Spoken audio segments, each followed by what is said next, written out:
Now that we have the Minister of Finance and the Minister of Education in the House, will they clarify on what became of sports scholarships in this country? Because there seems to be no clarity as to how they are accessed. If you go to Bukedia and ask an ordinary student who is a very good athlete, do they know how to access a sports scholarship in this country? Do they still exist? Are they competitive or by selection? So we really know where they exist and in which areas, right, Honourable Speaker, that we can do something in the future without impeaching the House decision, but also have an idea of the nature and sustainability of sports scholarship in this country. Right, Honourable Speaker, we have a younger country, and sports is big-time employment in a country that is not able to create jobs. If we invest in sports, strategically, we can help our young population, Honourable Speaker. Would the Minister share with us what became of these scholarships and how many are they per year? Honourable Speaker, the Honourable Peter Ogwang is always clear in his intentions, and I appreciate that. Now that he has confessed to government slumbering on duty. No, the government is not slumbering on duty. Yeah. Right, Honourable Speaker, I'm going to look for another word. That means government neglecting responsibility over its population. In a country that is 75% younger people, which government on earth will not invest in sports? We have all categories of people accessing scholarships. Right, Honourable Speaker, of course, we may not impose it on the NRM government. Where you're waiting for my government, it will come sooner than later. Right, Honourable Speaker, may we as Parliament, today onwards, demand that the next budget, because we're not talking about a long-term thing where you need to do a lot of planning. The sports people are there. The government is there. And the money is there. Right, Honourable Speaker, I would like to implore the Minister of Sports to go and be innovative, go and make a presentation before your colleagues, come to Parliament and ask for money and start sports scholarships and redeem the several young people that are falling by the wayside, yet they are very talented. It's very rare. Maybe, can I make one clarification, Honourable Mpuuga? And what we are praying, we have had this in Parliament before. When we have such a controversy, we just direct ministries to hold until the committee carries out its work. But as chairman, the minister coming here to address us through going to the Education Service Commission in the article of the Constitution, running out of Article 79 of the Constitution is not proper. Because the Attorney General is here, is a legal advisor of government. He knows what we mean by the Constitution and Article 79. Federation of Uganda Motorsport and the entire team up there, I congratulate all of you for making Uganda proud. Let's, as members, clap for this very important team. Madam Speaker and colleagues, I want to say the following to us who are here.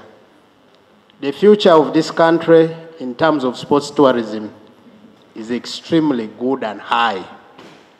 All we need is to invest in supporting and funding sports.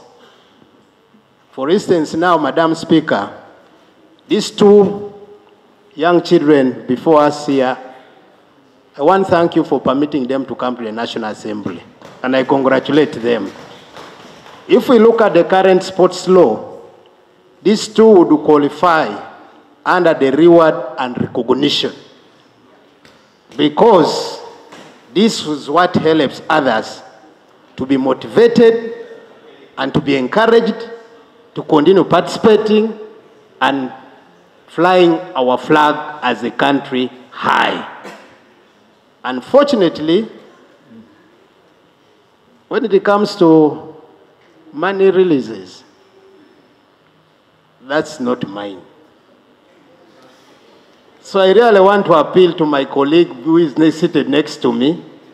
Number one, support me to support the young people of this country and the adults to explore their full potential in terms of promoting and making the flag of our country high across the globe. Thank you. Last but not least, I also want to congratulate Madam Speaker, the President, Jim McKenna, because I know the challenges they have been having. Fortunately, we are all here. But ever since he took over the leadership, he has stabilized the Federation of Uganda Motorsport. So let me congratulate you, Mr. President. No wonder we are now reaping the outputs out of your leadership. So, Honorable Jim McKenna and the entire Federation of Uganda Motorsport, Honorable Minister of Finance, make my work easy. We don't need additional money. We need you to give us, to release money. The Honorable Minister for Finance is not coming by via releasing money. Before he takes leave, this House is entitled to know how much you budgeted for, particularly this sport, in promoting the skills of these young people, and how much the Minister has released and not released, such that this House may know that you are not the problem, he is the problem. The second matter, Honorable Speaker, before he takes leave, we cannot have a biggest opportunity where a young lady and a young man are brought to this House, Parliament of Uganda. I entered it when I was 33 years of age. They are entering at a very tender age, when they are still going to school, and they get out only with the congratulations.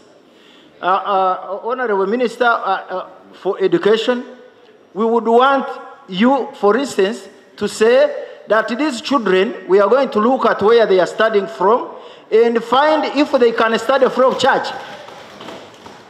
Because they are outstanding. Their performance is outstanding. You heard the story of Honorable Ochon. He would never have been where he is if he was never given scholarship to study free of charge at Makerere College School. So we would want to hear those vividly from the Honorable Minister. It's not just saying congratulations, congratulations.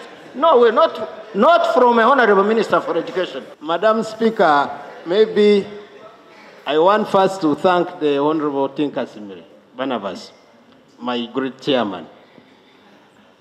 Madam Speaker, for the record, this Parliament approved for motorsport 3.2 billion. Are we clear?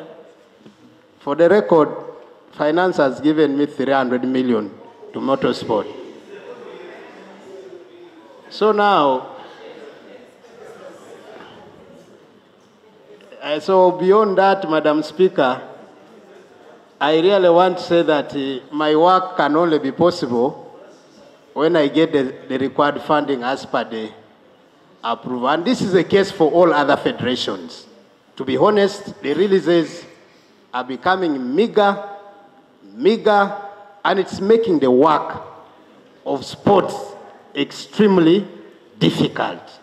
And sometimes, most of the federation presidents think I am the problem or we are the problem. But as government, I want to say that maybe finance can explain better what is in the house, in the kitchen. So as far as that is concerned, I thank the Minister of Finance for continuing to support me despite the challenges they face. I thank you.